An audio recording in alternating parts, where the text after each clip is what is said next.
সমস্ত রাস্তা অজানা এক কষ্টে ছটফট করেছে শুভ্র। আনিতা বেগম বেশ বুঝতে পেরেছে ছেলের কষ্ট। নিজের গম্ভীর একরোখা ছেলেটার হাসি খুশি মুখ নিয়ে সব সময় পরিবারের সাথে কাটানোর সময়গুলো শুধু সারার কারণে হয়েছে। আনিতা বেগম কখনো ভাবেনি তার ছেলে সারাকে ভালোবাসবে, কারণ ফারুক তালুকদার তাকে সব সত্যি বলেছে। এতে আনিতা বেগম একটু অখুশি নয়, আরও খুশি মেয়ের মতো বৌমা পেয়ে। আনিতা বেগম আজ বেশ বুঝতে পারছেন তার ছেলে সারাকে কতটা ভালোবাসে। ফারুক তালুকদারের ও সেম অনুভূতি। সেও ভাবেনি তার ছেলে এভাবে ভালোবাসবে মেয়েটাকে। সে তো ভেবেছিল শুধু সবাইকে খুশি রাখতে শুভ্র ঠিক আচরণ করে, তবে সে ভুল। তবে বেশ খুশি তাদের পরিবারটা সুখের। আধা ঘন্টা পর তালুকদার বাড়িতে গাড়িটি ঢুকলো। সাথীকে তার বাড়ির রাস্তায় নামিয়ে দিয়েছে ফারুক তালুকদার। সাথীরও মন খারাপ। একমাত্র বেস্ট ফ্রেন্ড এখন কত দূরে, ফোনে ছাড়া কখনো কথা হবে না, চাইলে দেখা করতে পারবে না, কলেজ ফাঁকি দিতে পারবে না, কোচিংয়ের নাম করে ফুচকা খেতে পারবে না। খুব মিস করবে সাথী সেই দিনগুলো। গাড়ি থেকে সোজা নেমে ভালোভাবেই ঘরে চলে আসার জন্য পা বাড়ালো শুভ্র। কাউকে কিছু বুঝতে দিল না। সিঁড়ির কাছে আসতেই ফারুক তালুকদার পিছন থেকে বলে উঠল, বেশি খারাপ লাগলে ডাক্তারকে ফোন দিব। ফারুক তালুকদারের কথায় তাল মিলিয়ে আনিতা বেগমও বলে উঠলেন, হ্যাঁ বাবা, ফোন দিক, তোর আব্বু অসুস্থ লাগছে বলছিস। শুভ্র একটা চাপা দীর্ঘশ্বাস ফেলে পিছনে তাকে গম্ভীর কণ্ঠে বলে উঠল, আমি ঠিক আছি, আমার এখন একটু ঘুম দরকার। দুপুর 3টার আগে কেউ আমাকে ডাকবে না, আমি ঘুমাতে যাচ্ছি। শুভ্র আর না দাঁড়িয়ে রুমের দিকে চলে গেল। এদিকে শুভ্রর চলে যাওয়ায় তাকিয়ে রইল দুই মানবী। তারা তাদের ছেলের মনের অবস্থা বুঝতে পেরেছে, তাই আর কথা বাড়ায়নি। তাদের ছেলেটা ছোট থেকে এমন, নিজের কষ্টগুলো লুকিয়ে রাখতে রাখতে যখন আর পারে না তখন দরজা চাপিয়ে ঘুমায়। আজও তেমনই। শুভ্র রুমে এসে বিছানার পাশে মেঝেতে বসে বিছানায় হাত রেখে হাতের ওপর মাথা এলিয়ে দেয়। গায়ে থাকা নীল শার্টটা খুলে ছুঁড়ে ফেলল অদূরে। বিছানায় মুখ গুজে ফুপিয়ে কেঁদে উঠল শুভ্র। আজ তার চোখের পানি বাদ মানছে না। পুরো ঘরটা আজ শূন্য শূন্য লাগছে একটা মানুষের অনুপস্থিতিতে। শুভ্র সাজানো গোছানো হৃদয়ের সাথে পুরো বাড়িটা আজ শূন্য লাগছে। সময় কেটেছে একদিন। সারা তার গন্তব্যে পৌঁছে গেছে। প্রায় 15 ঘন্টা জার্নি করে বাংলাদেশ থেকে জার্মানির বার্লিন শহরে পৌঁছেছে। সেখান থেকে প্রাইভেটে করে হামবুর্গ শহরে গিয়েছে। নিজের হোস্টেলে উঠে ফোন দিয়েছে শুভ্রর নাম্বারে, তবে রিং হলেও কল রিসিভ করছে না। সারা নিজেকে পুরো গুছিয়ে নেয়, পরে কল দিবে বলে আর দেয়া হয়ে ওঠে না। ইউনিভার্সিটি মেডিকেল সেন্টার হামবুর্গ, ইউকেই নিজের সকল কাগজপত্র জমা দিয়ে ফিরেছে। সারা যে হোস্টেলে উঠেছে সেটা মূলত মেডিকেল স্টুডেন্টদের হোস্টেল, তাই তার চিনতে কোনো অসুবিধা হবে না ক্যাম্পাস। হামবুর্গ শহরটা অন্য 10টা শহরের থেকে বেশ নীরব, চারপাশ পরিষ্কার পরিচ্ছন্ন। সারার বেশ পছন্দ হয়েছে। সারা নিজের হোস্টেলের রুমে বিছানায় ফোন হাতে নিয়ে বসে আছে। চোখে প্রচণ্ড ঘুম, তবে মনে পড়ে আছে বাংলাদেশে পড়ে থাকা গম্ভীর মানবটির ওপর। দুপুর 3টা বাজে, দুপুরের খাবার খেয়েছে, ক্যান্টিন থেকে এসে বসেছে। বাংলাদেশে এখন সম্ভবত রাত 8টা। আসা পর্যন্ত কারোর সাথে কথা হয়নি সারার।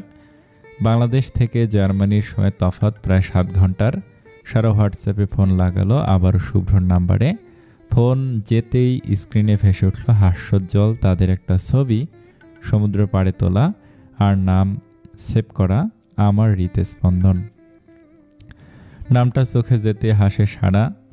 যেদিন সেভ করেছিল আর যেদিন শুভ্র দেখেছিল, দুটো দিনই কিনা লজ্জায় পড়েছিল সারা।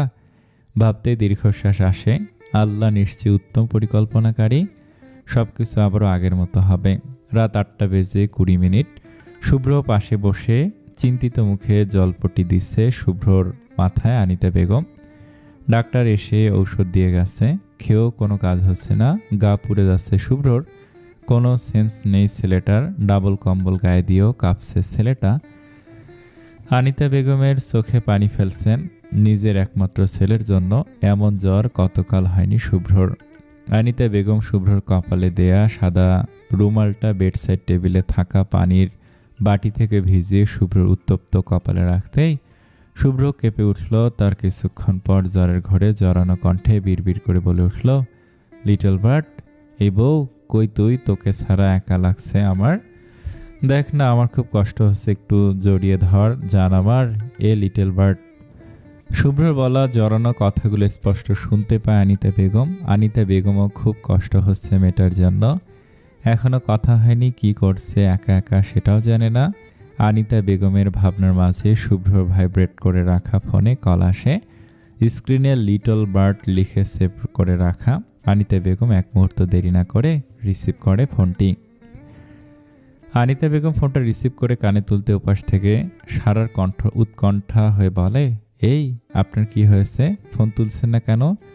শরীর খারাপ লাগছে আপনার? মন খারাপ? একটু বাইরে গিয়ে রাফিন ভাইদের সাথে আড্ডা দিন, ঠিক হয়ে যাবে। আমার কত চিন্তা হচ্ছে জানেন, আপনি ফোন তুলছেন না কেন?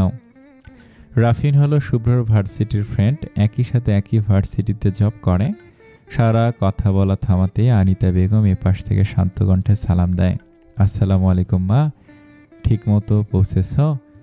আনিতা বেগমের কণ্ঠ শুনে সারা কান থেকে ফোন তুলে নাম্বার দেখে নেয়, না তো ঠিকই আছে। সারা আবারও ফোন কানে তুলে বলে, ওয়ালাইকুম আসসালাম আম্মা, উনি কই? কে? শুভ্র? জি আম্মা। সারার কথায় মুখের বাক্য থেমে যায় আনিতা বেগমের। চোখ থেকে গড়িয়ে পড়ে এক ফোঁটা উত্তপ্ত নোনা জল।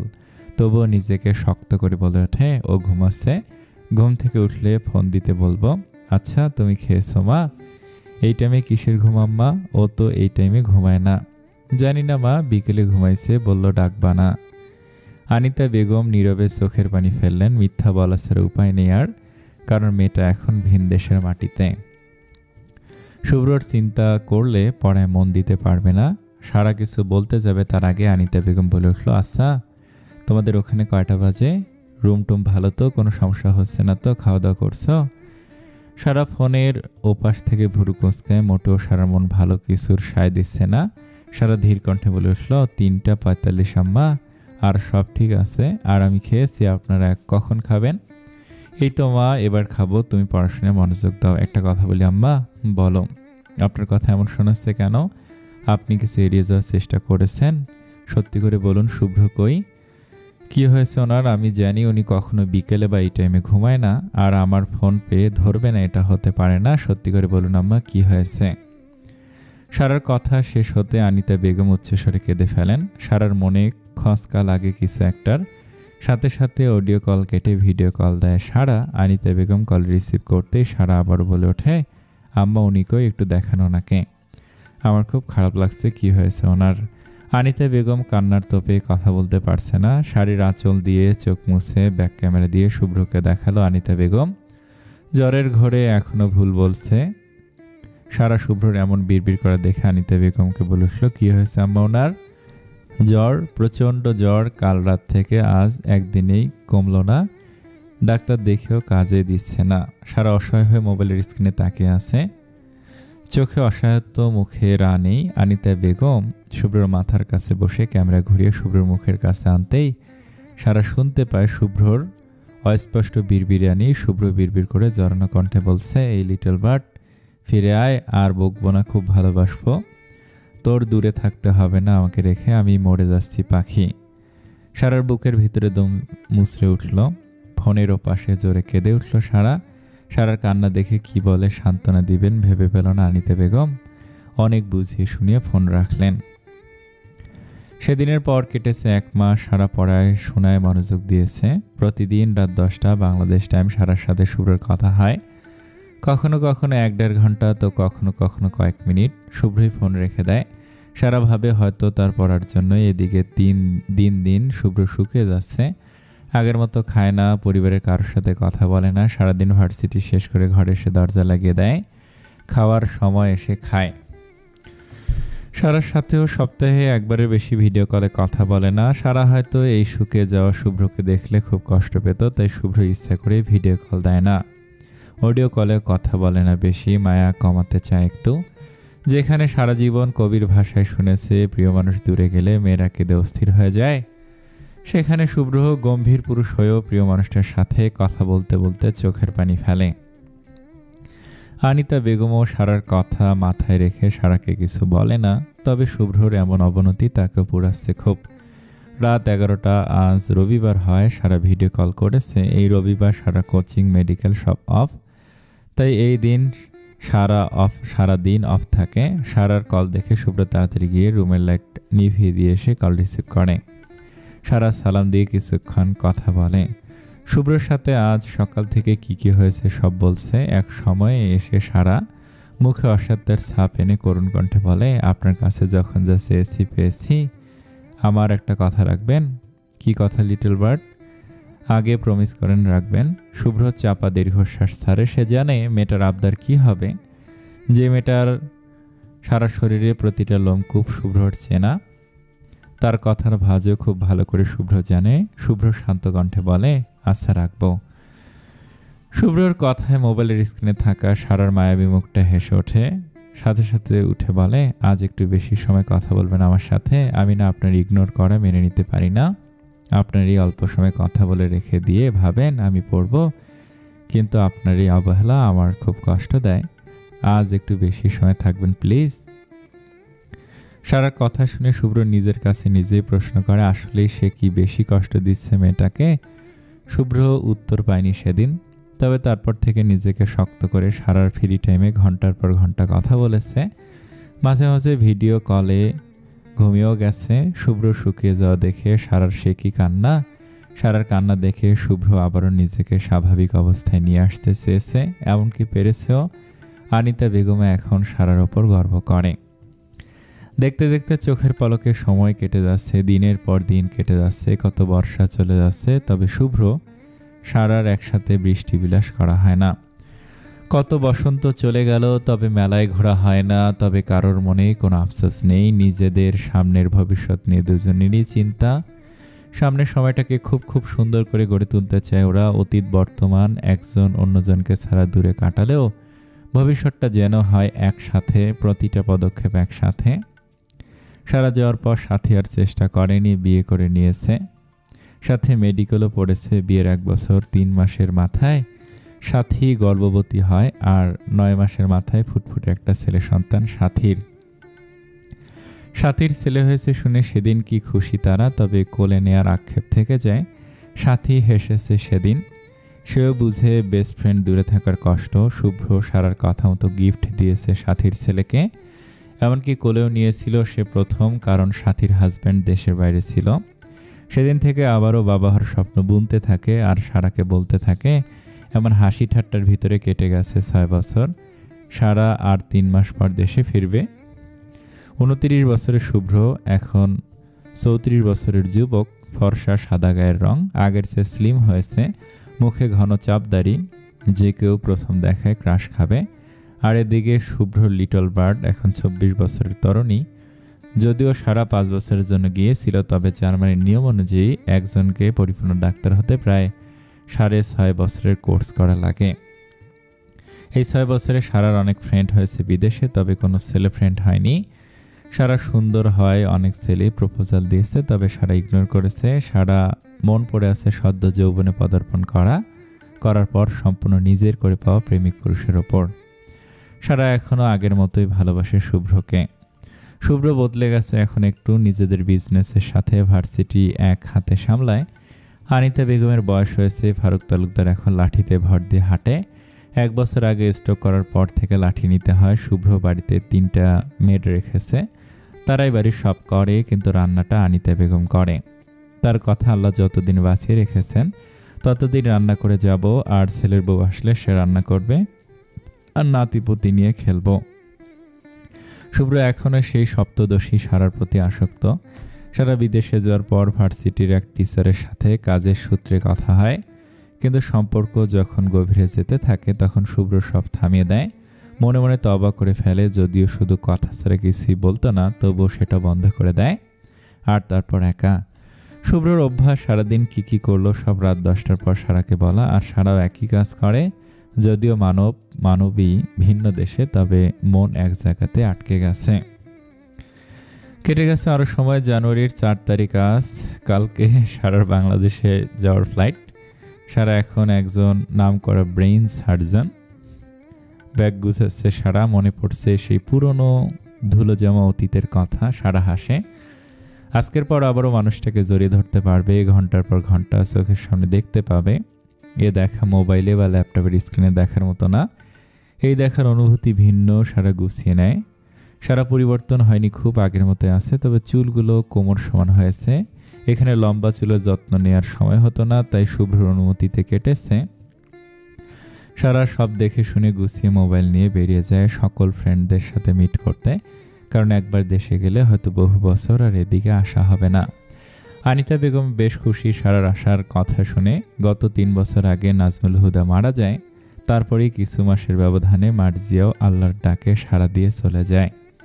তখন সারা খুব ভেঙে পড়েছিল। মাসখানেক লেগেছিল নিজেকে শক্ত করতে, তবে মানিয়ে নিয়েছে। দেশে এসে হয়তো বাবা মায়ের কথা মনে হবে, তবে ফারুক তালুকদার আর আনিতা বেগম সে অভাব পূরণ করে দেবেন। আর সকাল থেকে শুভ্রর মুখে হাসি। চুলদাড়ি কাটিয়েছে, ভার্সিটি থেকে 1 মাসের ছুটি নিয়েছে। যেহেতু শুভ্র কখনো ছুটি নেয় না, তাই সাথে সাথে ছুটি পেয়েছে। নিজেদের ব্যবসা ম্যানেজারকে বুঝিয়ে দিয়েছে 1 মাসের জন্য আপাতত 1 মাস তার লিটল বার্টের সাথে সময় স্পেন্ড করবে। শুভ্র সিঁড়ি দিয়ে নামতে ফোন লাগালো লিটল বার্ট নামে সেভ করা অতি পরিচিত নাম্বারটিতে। সার দেশে এসেছে 1 মাস পার হয়ে গেল। দেখতে দেখতে ঢাকা সিটি হসপিটালে চাকরি নিয়েছে সে। বর্তমানে নামডাকও ভালো। 15 দিনেই 21টার বেশি অপারেশন করেছে সাকসেসফুলভাবে। এটাতেই তার নামডাক বেড়েছে। সারার নাম এখন ডক্টর সিদ্রাতুল তালুকদার। নিজের পরিচয় গড়েছে কিছু মানুষ পাশে থাকার কারণে। শুভ্র খুব খুশি। 1 মাস ছুটি নিল। 1 সপ্তাহ আনার রেগুলার হয়ে গেছে। সারা বাড়ি এসে আরও 2 জন মেড রেখেছে। আনিতা বেগম আর ফারুক তালুকদারকে খুব তাড়াতাড়ি হজের উদ্দেশ্যে পাঠিয়ে দেবে। সারার কথা, আপনাদের এখন সারাদিন নামাজ রোজা নিয়ে ব্যস্ত থাকবেন, সংসারটা না হয় আমি সামলাবো। আনিতা বেগম খুব খুশি। এখন একটা নাতিপুতির শখ। তবে মাঝে মাঝে সাথীর 4 বছরের ছেলে রাজকে রেখে যায় সাথী। ওর ছেলেও এখানে থাকতে চায়। সাথীর হাজব্যান্ড রাজনের নাম অনুসারে ছেলের নাম রাজ রাখা হয়। শুভ্র সারাও খুব যত্ন করে রাজকে। শুভ্রদের সংসার চলছে পুরো সুন্দরভাবে। আল্লাহ সকল বিপদ আপদ কাটিয়ে আবারও এক করে দিয়েছে তাদেরকে। হয়তো দুজনের নিয়ত ঠিক ছিল আর আল্লাহর উপর আস্থা ছিল, তাই তো এত বছর পরেও আবারও এক হলো 2টি প্রাণ। রাত 11টা শুভ্র বিছানায় হেলান দিয়ে ল্যাপটপে অফিসের কাজ করছে। পাশেই সারা ঠোঁট ফুলিয়ে বসে আছে। চোখে পানি সিকসিক করছে। শুভ্র সারার দিকে না তাকিয়ে বলে উঠল, ঘুমিয়ে পড়ো, কাল রেস্টুরেন্ট থেকে খাওয়াবো, বাইরেরগুলো ভালো না। তবুও সারা কিছু বলল না, চুপচাপ বসে রইল। শুভ্র আবারও না তাকিয়ে বলে উঠল, কি হলো? আপনি আমাকে আর আগের মতো ভালোবাসেন না তালুকদার সাহেব? সারার কথা বলার ভঙ্গি দেখে শুভ্র হেসে ফেলে, যেন সেই তার 17 বছরের বাচ্চা। সারার বায়না। শুভ্র এবার সারার দিকে তাকিয়ে ল্যাপটপটা বন্ধ করে বলল, তো মহারানী, আমি এখন কাকে ভালোবাসি বলতে পারবেন? তো আমি কিভাবে জানবো লিটল বার্ড? শুভ্র ঠোঁট কামড়ে ফিসফিসানি শব্দে বলে ওঠে কথাটি। শুভ্রর কথা শুনে সারা স্কোপ দূরে গিয়ে সরে দাঁড়ায় 1 হাত। তারপর বুকে হাত গুজে চোখ টেরা করে তাকে বলে, দেখেন, আজ আর আপনার কথা আমি বলছি না। আমাকে এখন ফুচকা খাওয়ানো লাগবে, মানে লাগবে, নয়তো আমি কাঁদবো। আর কাঁদতে কাঁদতে আমার কাছে গিয়ে বলবো আপনি আমাকে মেরেছেন। যা বাবা, আমি এবার তোমাকে কখন মারলাম? আপনি এনে দেবেন কিনা, নাকি আমি কান্না শুরু করব? সারার আমার বাচ্চামো দেখে শুভ্র হাসে। বিছানা থেকে নামতে নামতে বলে, এই বুড়ো মানুষটাকে এত রাতে বাইরে একা পাঠাচ্ছ? সি বৌসি। সারা কপাল কুঁচকে শুভ্রর দিকে তাকিয়ে বলে, কে বুড়ো? কে আবার? আমি? আচ্ছা, হন্না বুড়ো আমার কি? আমার জামে আছে। এসব বুড়ো মানুষের প্রতি আমার মায়া দরদ নেই। জানতো ফুচকা এনে দেন, আমি আমার স্বামীর কোলের ভিতর বসে বসে লোভ দেখে দেখে খাবো। শুভ্র ভুরু কুচকে বলে, তো লিটল বার্ড, তোমার স্বামীকে? আছে এক বজ্জাত বেটা, ফুচকা না এনে দেওয়ার জন্য খালি কথা ঘোরায়। বলে সারা মুখ ফুলায়। সারার মুখ ফোলানো দেখে হাসে শুভ্র। এক তৃপ্তিময় হাসি। বেড সাইড টেবিল থেকে ওয়ালেট আর মোবাইলটা ট্রাউজারের পকেটে ভরে নিয়ে সারার সামনে আসে। সারা কিছু বুঝে ওঠার আগে শুভ্র কোলে তুলে নেয় সারাকে। তারপর বড় বড় পা ফেলে বেরিয়ে আসে রুম থেকে। এদিকে সারা বুঝতে পেরে ছোটাছুটি শুরু করে। তখন শুভ্র ফিস করে ঘোর লাগা কণ্ঠে আবার বলে ওঠে, লিটল বার্ড, ডিস্টার্ব করিও না। আজ কতদিন পর আমি আমার বউকে কোলে নিয়েছি, আর তুমি জ্বালাচ্ছ? হিংসা হচ্ছে নাকি? আমাকে নামান, আপনি আপনার বউকে নেন গা। আমি আমার বউকে নিয়েছি, এখন তুমি চুপ করো। আব্বু আম্মু উঠে গেলে আবার কত প্রশ্ন করবে, করুক, বলে দিব আপনি আমাকে মেরেছেন। কখন মারলাম? মনে মনে। সারার কথায় শুভ্র আবারও হাসে। কে বলবে শহরের একজন নামকরা ডাক্তার তার কাছে এমন বাচ্চামো করছে। শুভ্র এবার তার পেশিবহুল হাত দিয়ে আবারও শক্ত করে জড়িয়ে নিল সারাকে। সারার মাথা ঠেকেছে শুভ্রর বুকে, হৃদস্পন্দনের গতি শুনতে পাচ্ছে। শুভ্র ধীরে ধীরে দরজায় লক করলে বাইরে থেকে সদর দরজা লাগিয়ে দেয়। তারপর সারা কপালে গাঢ় একটা চুম্বন করে বলে, আমার ছোট্ট একটা শখ ছিল, কোনো এক পূর্ণিমার রাতেই নিজের অর্ধাঙ্গিনীকে নিয়ে ফাঁকা রাস্তার ফুটপাত দিয়ে হাঁটবো অজানা এক গন্তব্যের দিকে। বিয়েটা এতদিন হলেও সুযোগটা আজ প্রথম এলো। তো মহারানী যাবেন এই আমার হাত ধরে ফুটপাত পাড়ি দিতে? সারা মৃদু হাসে। শুভ্র কোল থেকে সারাকে নামিয়ে দেয়।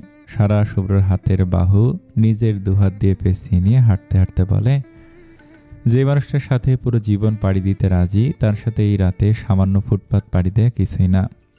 সারা একটু থামে। শুভ্র তার দিকে একটু তাকিয়ে তাকিয়ে হাঁটছে। আর সারা আবার বলে ওঠে, প্রথমে ভাবতাম আপনার বউ যে হবে তার কপাল পুড়বে মার খেতে খেতে। তারপর এক সময় আপনার বউ আমি হলাম। নিজের কল্পনাকে ভুল প্রমাণিত করে পৃথিবীর সুখী মানুষের নামের খাতায় নাম লিখালাম। জানি না আপনার ভিতরে কি আছে, তবে আপনাকে নিয়ে ভাবতে আমার ভালো লাগে, খুব আদর লাগে জানেন, বুঝলেন মিস্টার? সারার কথায় শুভ্র শব্দহীন হাসে। এগিয়ে চলতে থাকে ল্যাম্পপোস্টের আলোয় ভরা ফাঁকা ফুটপাত দিয়ে। কিনে নিয়েছে ফুচকার আইসক্রিম, সেটাই খাচ্ছে সারা আর হাঁটছে। ফুটপাতের পাশে অজস্র নাম না জানা ফুলের গাছ, সেখান থেকে ভেসে আসছে মধুর এক সুগন্ধ। হাঁটতে হাঁটতে রাত 2টা পেরিয়েছে অনেক আগেই। সারা আর হাঁটতে পারছে না, তাই শুভ্র এবার ফিরতে চাইল। সারা নিজের কষ্ট লুকিয়ে হাঁটতে চাইল, তবে তার আগে শুভ্র আবারও সারাকে কোলে তুলে নিল। সারা কিছু বলার আগে শুভ্র বলে উঠল, বুড়ো হলো আমার গায়ে এখনো শক্তি আছে লিটল বার্ড, যতদিন না কাবাডি টিম না তৈরি করতে পারি ততদিন তোমাকে কোলে নিতে পারবো। তারপর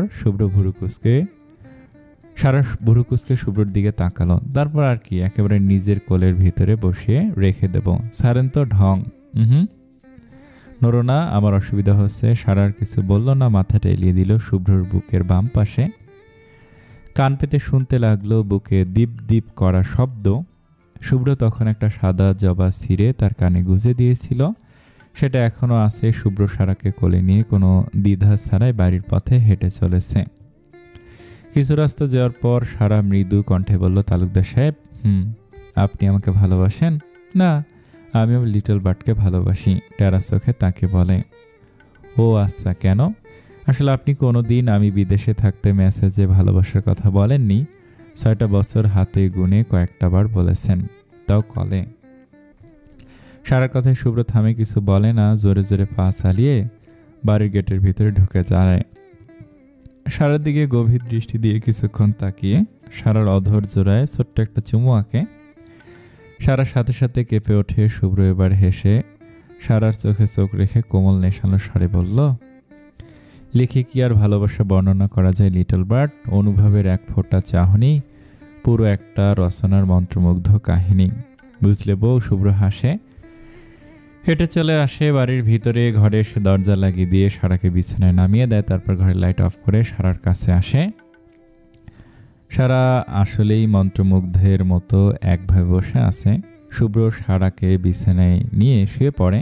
সারা শুভ্রকে জড়িয়ে ধরলে শুভ্র সারার কানের কাছে ফিসফিস করে বলে, লিটল বার্ড বলেন। শুভ্র কিছু বলতে চেয়েও থেমে যায়। তারপর আবার ফিসফিস করে বলে ওঠে, আব্বু আম্মু চাচ্ছিল একটা পোলা নাতনি নিয়ে খেলা করতে, তুই কি বলিস? শুভ্রের কথায় সারা জবাব দেয় না, মুখ গুজে শুভ্রের বুকে। শুভ্র হেসে একইভাবে ফিসফিস করে বলে, আমারও না একটু পাপা হতে ইচ্ছে করছে বউ, তো আমি কি করব, অনুমতি। সারা এবার শুভ্রের বুকে কামড়ে ধরে। শুভ্র দাঁতে দাঁত চেপে সহ্য করে নেয়। সারা এবার শুভ্রর দিকে তাকিয়ে বলে, রেডি হন, আপনার মেয়েও এভাবে আপনাকে কামড়াবে, বলে হেসে উঠল সারা। শুভ্র হাসলো। এ হাসি এক সুখের হাসি, অন্যতম সুখের, যে সুখের বর্ণনা দেয়া যায় না, যে ভালোবাসা আল্লাহর তরফ থেকে এসেছে, সেই ভালোবাসার খুশি। কেটে গেছে বহু মাস, বহু সপ্তাহ, বহু ঋতু, বহু বসন্ত, তবে কমেনি শুভ্র সারার প্রেম ভালোবাসা। সারা তার প্রিয় তালুকদার সাহেবকে এখন অসম্ভব ভালোবাসে। দেখতে দেখতে কেটেছে 4 বছর। সারা এখন একটা ছোট্ট রাজকন্যা আছে। শুভ্র তার রাজকন্যাকে অসম্ভব ভালোবাসে। শুভ্র সারার নামের সাথে মিলিয়ে মেয়ের নাম দিয়েছে স্নিগ্ধা তালুকদার। ছোট্ট চঞ্চল মেয়েটা এখন সারা বাড়ি খেলে বেড়ায়। 1 বছর আগেই সাথীরা শুভ্রদের পাশের বাসায় এসেছে, সেজন্য দুই পরিবার এখন বেশ মিল। সাথীর ছেলের বয়স 8 বছরের রাজ। স্নিগ্ধা বলতে পাগল, ছোট থেকে কেমন যেন গম্ভীর একরোখা স্বভাবের রাজ।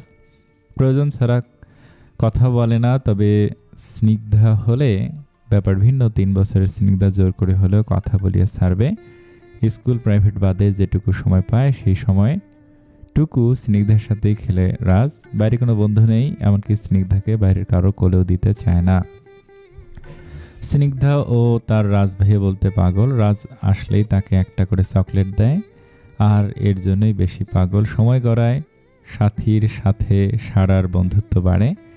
আনিতা বেগম এখন সারাদিন স্নিগ্ধার পিছু পিছু ঘুরে। ফারুক তালুকদারও তেমন। স্নিগ্ধা দাদু ভাই দিদুন বলতে পাগল, ডাকলেই ছুটে চলে আসে। বাড়িটা আনন্দে মেজে আছে। সারা এখন সকাল 10টায় হসপিটালে যায়, দুপুর 1টায় আসে। শুভ্র তেমন ভার্সিটি থেকে অফিসে, তারপর বাড়ি। ব্যস্তময় জীবনে সুলো খুঁজে নিয়েছে তারা। তাদের একমাত্র সুলো তাদের পরিবার, আর গভীর রাতে একে অন্যের গভীর নিঃশ্বাসের শব্দ। রাত 10টা, স্নিগ্ধা ঘুমিয়েছে মাত্র। এতক্ষণ রাজের সাথে খেলছিল, যদিও রাজের অনেক আগেই ঘুমে এসেছে, স্নিগ্ধার জন্য ঘুমাতে পারেনি। চুল ধরে টেনে তুলে একদিন আগেই কক্সবাজার এসেছে ওরা। সাথীরাও এসেছে এখন অন্য রুমে। শুভ্র সারাকে নিয়ে স্নিগ্ধার কপালে ছোট্ট একটা ভালোবাসার পরশ এঁকে দিয়ে ব্যালকনিতে চলে গেল। সাগরের উত্তাল ঢেউ আর মাতাল করা হাওয়ার মাঝে ব্যালকনির রশির দোলনায় শুভ্র শুয়ে সারাকে নিজের বুকের সাথে জাপটে ধরে থাকলো কিছুক্ষণ। দুহাত দিয়ে সারার মাথা উঁচু করে চুমু খেলো সমস্ত মুখে। সারা এখন অভ্যস্ত, মানুষটা হুটহাট তাকে চুমু খায়, বেশ ভালো লাগে সারার। শুভ্র আবারও সারাকে নিজের বুকের সাথে জাপটে সারার চুলে ভাজে চুমু খেয়ে কোমল কণ্ঠে বলল, তোকে অনেক অনেক ধন্যবাদ বউ, আমার লিটল বার্ড। তোর জন্য আমি পৃথিবীর শ্রেষ্ঠ সুখ পেয়েছি, শান্তি পেয়েছি, আমার একটা রাজকন্যা পেয়েছি। মাখন পাপা যখন পাপা করে ডাকে আদৌ গলায়, তখন মনে হয় পৃথিবীর শ্রেষ্ঠ সুখ পেয়েছি। ভালোবাসি লিটল বার্ড, তোকে খুব ভালোবাসি, অসম্ভব ভালোবাসি, যার বর্ণনা নেই। খুব খুব। সারা মুচকি হাসে শুভ্রকে রেখে উঠে দাঁড়িয়ে। 1 মিনিটে স্নিগ্ধাকে নিয়ে আসে, তারপর শুভ্রর বুকে ঘুমন্ত স্নিগ্ধাকে দিয়ে সারাও শুভ্রর হাতের পাশে শুয়ে পড়ে। তারপর ফোনের ক্যামেরা চালু করে কয়েকটা ছবি তুলে নেয়। তারপর শুভ্রর মুখে একটা চুমু দিয়ে বলে ওঠে, আপনার জন্য আমি খুব সুখী হতে পেরেছি। আপনার মতো একজনকে আমি আসলেই লাকি পেয়ে। খুব ভালোবাসি আপনাকে, খুব ভালোবাসি আপনাকে স্নিগ্ধার পাপা। শুভ্র হেসে ফিসফিস করে বলে, লিটল বার্ড। সারা ও স্নিগ্ধার কপালে ঠোঁট ছুঁয়ে শুভ্রর দিকে তাকিয়ে মোহময়ী কণ্ঠে ফিসফিস করে বলে, প্রিয় তালুকদার সাহেব। সমাপ্ত। এই গল্পটা আপনাদের কাছে কেমন লেগেছে কমেন্টে জানাবেন। ইতিমধ্যে একটা নতুন গল্প এসে গেছে, অনেক সুন্দর গল্প, বিশ্বাস করেন অনেক সুন্দর গল্প। একটু ধৈর্য নিয়ে গল্পটা দেখবেন। ওই গল্পের প্রতিদিন 1 ঘন্টা করে একটা পার্ট আসবে, তাই আশা করি সবাই ওই গল্পটা দেখবেন। এখানে স্ক্রিনে শো করতেছে গল্পটা, আমি দিয়ে দিছি, এখান থেকে প্লিজ ওই গল্পটা দেখবেন। আসসালামু আলাইকুম।